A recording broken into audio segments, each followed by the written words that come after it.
Bonjour, aujourd'hui nous allons parler du Oppo Reno Z. Le Oppo Reno Z, c'est le dernier smartphone de Oppo qui est un milieu de gamme proposé à 349 €, donc beaucoup moins cher que ses grands frères, le Oppo Reno et le Oppo Reno X. Ce téléphone, en fait, fait du coup quelques concessions par son prix, mais montre quand même quelques qualités. On voit que c'est Oppo, il a une superbe finition, il embarque une fiche technique qui est très bonne, et à ce prix-là, justement, c'est plutôt intéressant.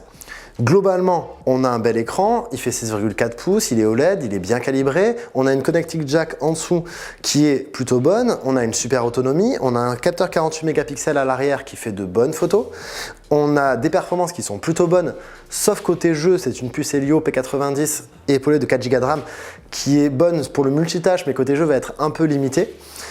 Et du coup, globalement, on a quand même un super téléphone. On a un capteur d'empreinte sous l'écran, donc on a un petit côté techno, on a un 32 mégapixels pour faire ses selfies.